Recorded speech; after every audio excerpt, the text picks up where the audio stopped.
I mean, you've now, you're now the lady of the manor. You're really assimilated into English country life. Well, you know what? I really love England, but I have to say it's grown on me. I didn't come here feeling that way. No. In the beginning of my career, I had the hump with England because I hadn't quite adjusted to the tabloids. But now I've got the hang of it. And I don't take it personally, but I did in the beginning, and so I just and I didn't see the charm of England because I didn't really know anybody. And when you first come here, I mean, I'm talking 20 years ago. Yes. This place was shut down on Sundays. Yes, it was different. and I think it rained more 20 years ago. It seems like it did, and I didn't. As I said, I didn't have any friends, and I didn't see the charm in England, but over the years, when I was here recording the soundtrack for Evita, that's when I thought, okay, I'm going to be here for months. I better make some friends and find something to like about England, and I really did. And that's when I started discovering the countryside, and started going to art galleries, and started discovering English humor, which is very rare and very special. It's very different, isn't it? It's very different. There's more irony in it, isn't there? Yes, which I can relate to, yes, because I feel like Americans don't appreciate my sense of irony. Which begs the question. I mean, your husband. I mean, is he one of the new men? Did he change nappies and things like that? No.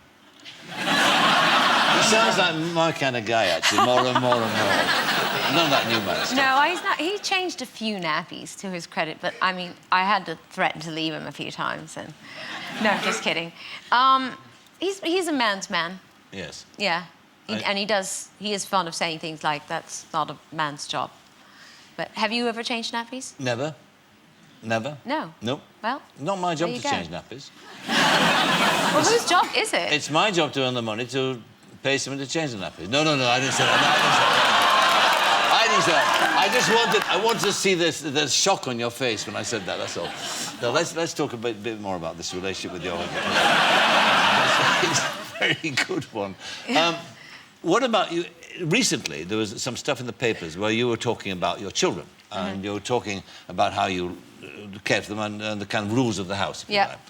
And it seemed that some people picked you up and sort of said, well, that's a bit harsh. I mean, no telly, fairly strict sort of regime. I mean, is this, again, harking back to Is that so strict, no television? Well, no, but there were other things as well that they picked up. What, they have to pick up their clothes off the floor? Shouldn't everybody? Don't you? I do, indeed. Didn't you want your kids to? Yes, I did, of course. Okay, yes. So we're not so different. I'm just asking you about it because, I mean, I don't know. I mean, I realized people were shocked and horrified that I made my daughter pick her clothes up off the floor, but I don't really know why. All right.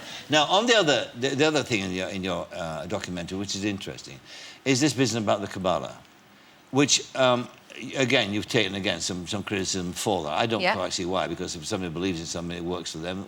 What's wrong with that? I agree with you. Except that my question to you would be, I don't understand what it's about. So, I mean, what is it about? Well, it's not really religion. I mean, you could be Christian and believe in Jesus, or you could be Jewish or Muslim or Buddhist or atheist. It's a belief system that's been around for thousands of years. It predates religion, really, and it's the reconciliation of science and religion. That's all I can tell you. It's.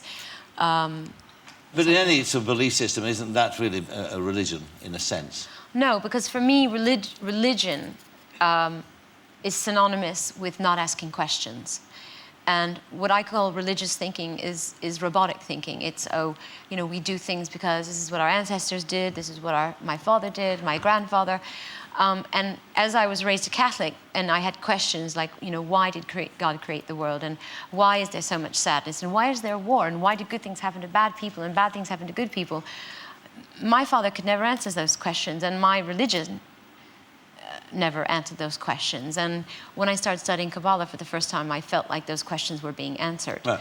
But why do you think it is that people would criticise you for that? I mean, it seems to me you're not harming anybody. No, I'm not. And I think it's just because it's not familiar. People don't understand what it is. Yes. And because they don't understand it, they criticize it. Yes. I mean, I think if I become a born-again Christian, or renewed my faith in the Catholic Church and started hanging out with the Pope in Rome, people would be a little bit more comfortable with it. What do you think? I think you're right. I think you're absolutely right. But I do have my moments where I think, why is everybody getting so upset? I'm not hurting anybody. and if anything, it's made me a better person. So, I think people should be happy about it.